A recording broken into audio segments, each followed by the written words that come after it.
যারা রাজাকার বলছে তারা কোন চেতনায় বিশ্বাসী জানতে চাইলেন প্রধানমন্ত্রী। বেসরকারি টিভিগুলোকে পে চ্যানেল করার প্রস্তাব ডক্টর মাহফুজুর রহমানের। দুর্নীতিগ্রস্ত কর্মকর্তা কর্মচারীদের বিরুদ্ধে কঠোর ব্যবস্থা নেওয়ার দাবি সাধারণ মানুষের।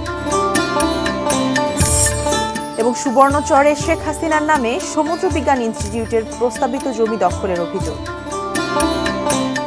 Sponsored by Abiba Finance Limited.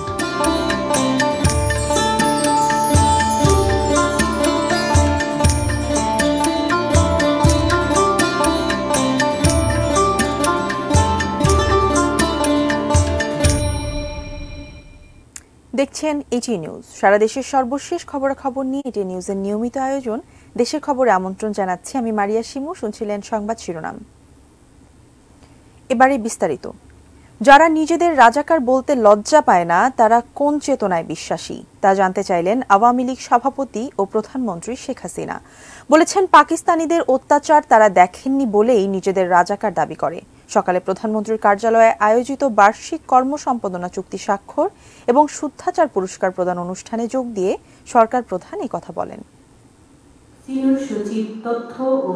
সরকারি কাজের স্বচ্ছতা, জবাবদিহিতা ও সম্পদের যথাযথ ব্যবহার নিশ্চিত করতেই 2014-15 অর্থবছর থেকে বিভিন্ন মন্ত্রণালয় ও বিভাগকে কর্মসম্পাদন চুক্তির দায়বদ্ধতায় নিয়ে আসেন প্রধানমন্ত্রী শেখ হাসিনা। চালু করেন বার্ষিক কর্মসম্পাদনা এবং সরকারি কর্মকর্তাদের শুদ্ধাচার পুরস্কার।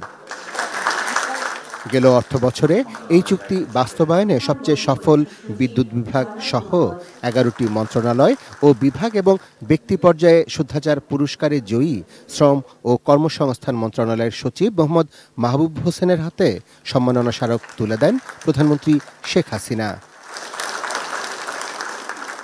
অনুষ্ঠানে সরকারের ঊর্ধ্বতন কর্মকর্তাদের নিচের দিকে নজরদারি আরও বাড়ানোর নির্দেশ দেন প্রধানমন্ত্রী। দুর্নীতি দমনে সরকারের জিরো টলারেন্স নীতির কথাও মনে করিয়ে দেন তিনি। দুর্নীতি খুব কম লোকই করে, কিন্তু তার বদনামটা হয় খুব বেশি। এই কারণেই যাতে যারাই দুর্নীতির সাথে জড়িত থাকবে তাদের ভিতরে যথাযথ ব্যবস্থা নেওয়া হবে। সরকারের কি বদনাম হবে না হবে সেটা আমি কেয়ার করি না।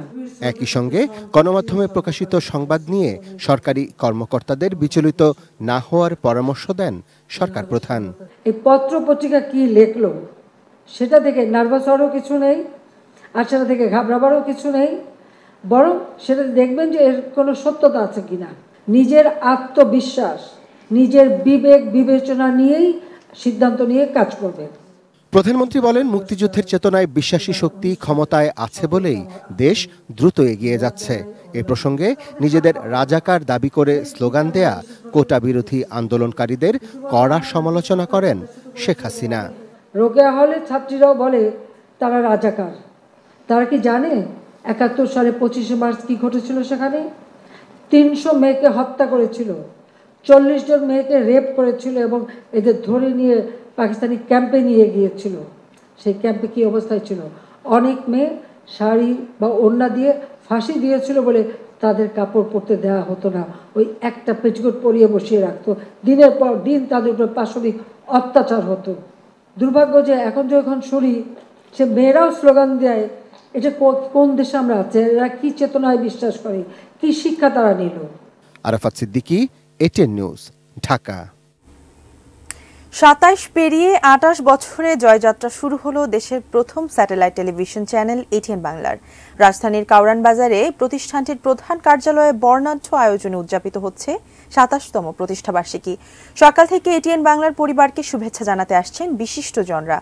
তাদের সঙ্গে শুভেচ্ছা বিনিময় করছেন এটিএন বাংলা ও এটিএন নিউজের চেয়ারম্যান ডক্টর মাহফুজুর রহমান। অতিথিরা বলেন, বস্তুনিষ্ঠ সংবাদ ও অনুষ্ঠান প্রচার করে বিশ্বের বাংলা ভাষাভাষী মানুষের কাছে এখনও পছন্দের টেলিভিশন। এই ধারাবাহিকতা বজায় রেখে গণমানুষের প্রত্যাশা পূরণে নিরপেক্ষভাবে কাজ করে যাওয়ার আহ্বান জানান তারা। এটিএন বাংলার সকল উদ্যোগ দেশ ও দেশের মানুষের স্বার্থকে প্রাধান্য দিয়েই হয়ে এসেছে, ভবিষ্যতেও তাই হবে বলে বরাবরই অঙ্গীকার জানিয়ে এসেছেন ডক্টর মাহফুজুর রহমান। এ সময় বেসরকারি টেলিভিশনগুলোকে পে চ্যানেল করার প্রস্তাব দিয়েছেন তিনি।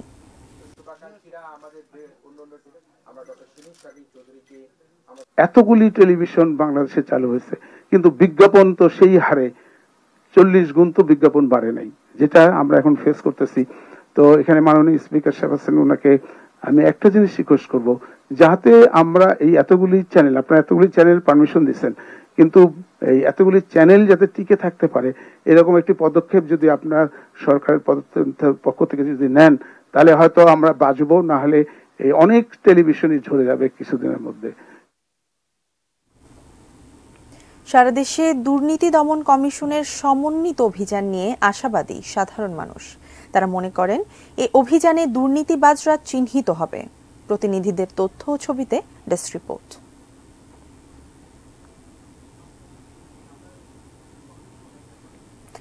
দর্শক, এই সংক্রান্ত রিপোর্টটি আমরা নিউজের পরবর্তী অংশে দেখাবো। এখন নিয়ে নিচ্ছি একটি বিরতি, ফিরছি কিছুক্ষণের মধ্যেই।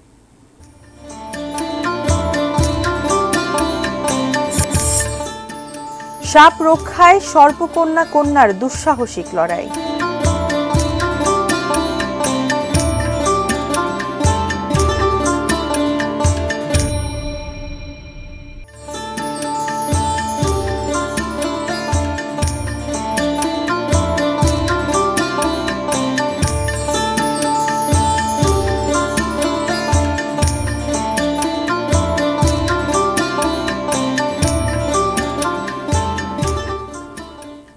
বিরতির পর ফিরে এলাম দেশের খবরে। ধন্যবাদ আমাদের সঙ্গে থাকার জন্য। সারা দেশে দুর্নীতি দমন কমিশনের সমন্বিত অভিযান নিয়ে আশাবাদী সাধারণ মানুষ। তারা মনে করেন এই অভিযানে দুর্নীতিবাজরা চিহ্নিত হবে। প্রতিনিধিদের তথ্য ও ছবিতে ডেস্ক রিপোর্ট। ক্ষমতার অপব্যবহার ও দুর্নীতির মাধ্যমে সাবেক আইজিপি বেনজির আহমেদের অবৈধ সম্পদ অর্জনের অভিযোগ তদন্ত করছে দুর্নীতি দমন কমিশন।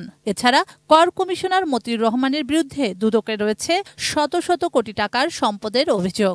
এ তালিকায় রয়েছে প্রশ্নপত্র ফাঁসের সঙ্গে জড়িত পিএসসির সাবেক ড্রাইভার আবেদ আলী থেকে শুরু করে বিভিন্ন স্তরের কর্মচারীর নাম। সারা দেশে চলছে দুদকের দুর্নীতি বিরোধী সমন্বিত কার্যক্রম। মাদারীপুর ও শরীয়তপুর দুই জেলার দুর্নীতি প্রতিরোধ কার্যক্রম পরিচালিত হয় এই মাদারীপুর জেলা কার্যালয় থেকে। পদ্মা সেতুর ভূমি অধিগ্রহণের দালাল চক্রের সাথে সরকারি কর্মকর্তা কর্মচারীদের যোগসাজশ ও 2019 সালে পুলিশ কনস্টেবল নিয়োগে 70 লাখ টাকা উদ্ধারের ঘটনায় ব্যবস্থা নেওয়া সহ হয়েছে মামলাও। সরকারি অর্থ আত্মসাৎকারী কর্মকর্তা কর্মচারীদের বিরুদ্ধে ব্যবস্থা নেওয়ার দাবি সাধারণ মানুষের। প্রধানমন্ত্রী দুর্নীতির বিরুদ্ধে যে পদক্ষেপ নিয়েছেন, এটা অত্যন্ত ভালো পদক্ষেপ। সরকারের টাকা মারিয়া বা পাবলিকের টাকা মারিয়া যারা বড় গাড়ি বাড়ি করছে তাদেরকে যেভাবে হোক আইনের আওতায় আইনা যাতে বিচার করে। দুর্নীতির কারণে আমি এখন কোর্টের বারিন্দায় দৌড়াদৌড়ি করতেছি। খুলনায় সরকারি ও বেসরকারি বিভিন্ন দপ্তরের কর্মকর্তা এবং কর্মচারীদের বিরুদ্ধেও রয়েছে দুর্নীতির বিস্তর অভিযোগ। গত কয়েক বছরে বেশ কয়েকজনের বিরুদ্ধে মামলা করেছে দুদক। সাধারণ মানুষের অভিযোগ, দুর্নীতিগ্রস্ত একজনের তথ্য সামনে এলেও 10 জন রয়ে যান ধরাছোঁয়ার বাইরে। যদি এটা সে বাস্তবায়ন করতে পারে তাহলে ঠিক আছে, কিন্তু আসলে যদি শুধু কথার কথা বলে থাকে তাহলে তো আসলে এটা ওই আগের মতোই থাকবে। জেলা প্রশাসনের নিয়মিত তদারকি না থাকায় ফেনীতে দুর্নীতি বাড়ছে বলে অভিযোগ সাধারণ মানুষের। প্রথম যে বিষয়টা সেটা নিজেদেরকে সচেতন হইতে হবে, আর প্রশাসনিকভাবে যারা উচ্চ পদে যারা আছেন তারা এই ব্যাপারটা যদি একটু সতর্ক হয়েই কাজ করেন একদম তৃণমূল পর্যায় পর্যন্ত। দুর্নীতির কারণে ঠাকুরগাঁয়ে সেবা বঞ্চিত হচ্ছেন সাধারণ মানুষ। অবৈধ সম্পদ অর্জনকারীদের বিরুদ্ধে চলতি বছর জেলাটিতে 6টি অভিযান চালায় দুদক, হয়েছে মামলাও। দুর্নীতি প্রতিরোধে দুদককে আরও কঠোর হওয়ার দাবি ঠাকুরগাঁওবাসীর। যদি আমরা সেবা নিতে যাই তো প্রত্যেকটা ক্ষেত্রেই দুর্নীতি আমরা লক্ষ্য করতেছি। শুক্লা সরকার, ডেস্ক রিপোর্ট, এটিএন নিউজ। 28 বছর পূর্ণ করল দেশের প্রথম satellite television channel ATN Bangla. দেশের বিভিন্ন প্রান্তে উদযাপিত হচ্ছে প্রিয় চ্যানেলটির প্রতিষ্ঠাবার্ষিকী। সকালে চট্টগ্রামে এটিএন বাংলার চেয়ারম্যান ডক্টর মাহফুজুর রহমানের সুস্থতা ও দীর্ঘায়ু কামনা করে দোয়া ও মিলাদ মাহফিল অনুষ্ঠিত হয়। এ সময় চট্টগ্রামের বিভাগীয় প্রধান আলী আব্বাসের সভাপতিত্বে উপস্থিত ছিলেন চট্টগ্রামের সিটি মেয়র বীর মুক্তিযোদ্ধা এম রেজাউল করিম চৌধুরী, জেলা পরিষদের চেয়ারম্যান এইচ.এম. পেয়ারুল ইসলাম, চট্টগ্রাম 6 আসনের সংসদ সদস্য এ.বি.এম. ফজলে করিম চৌধুরী, চট্টগ্রাম উন্নয়ন কর্তৃপক্ষের চেয়ারম্যান মুক্তিযোদ্ধা মোহাম্মদ ইউনুস সহ বিশিষ্টজনেরা। এটিএন বাংলা ও এটিএন নিউজ পরিবারের সাফল্য কামনা করেন তারা।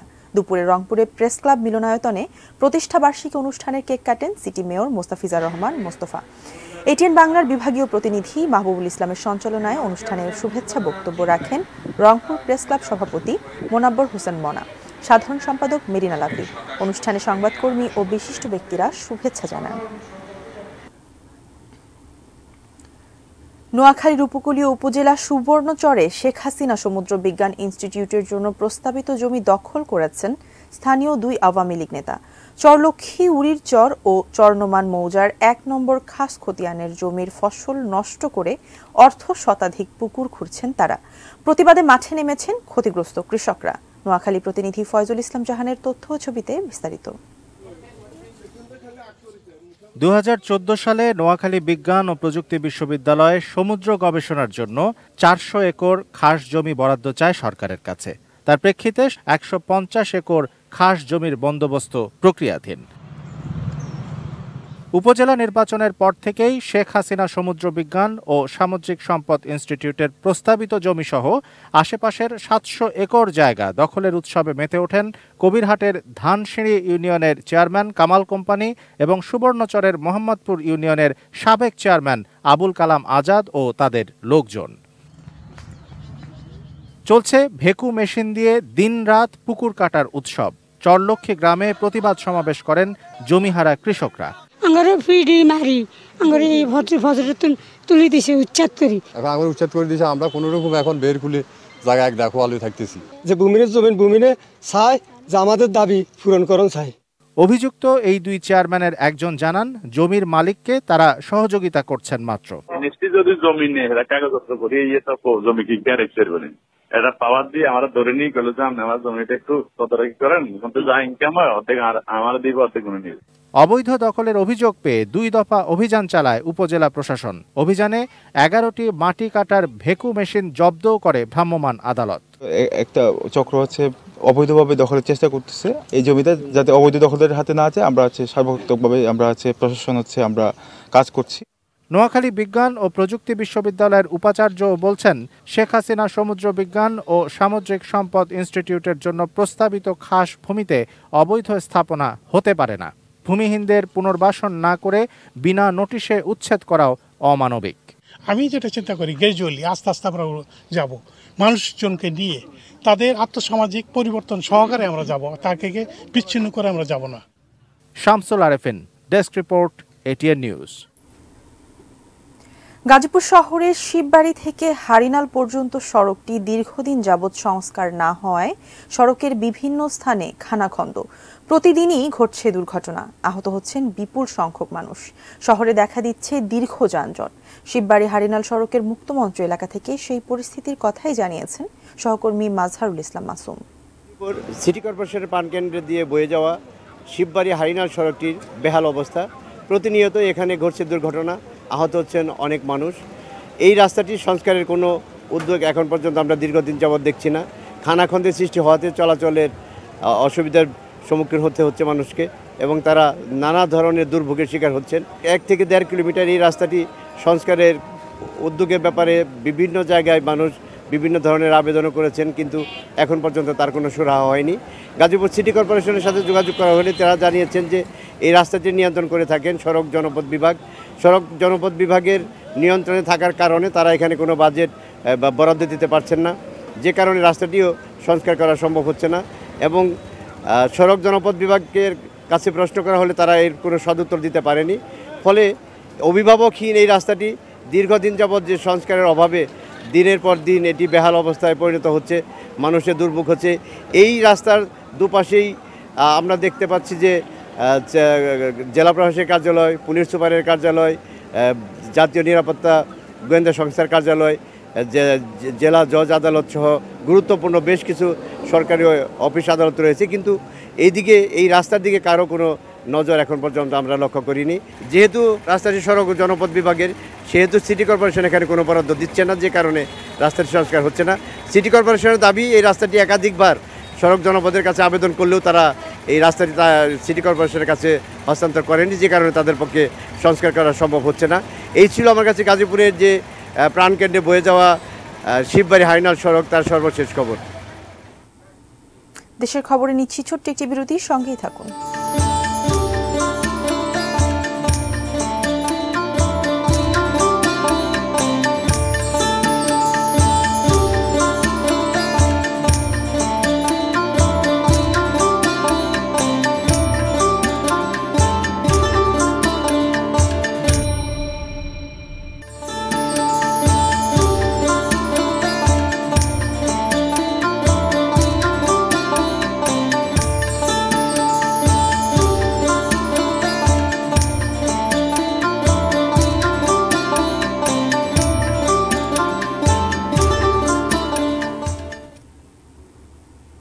বিরতির পর ফিরে এলাম দেশের খবরে।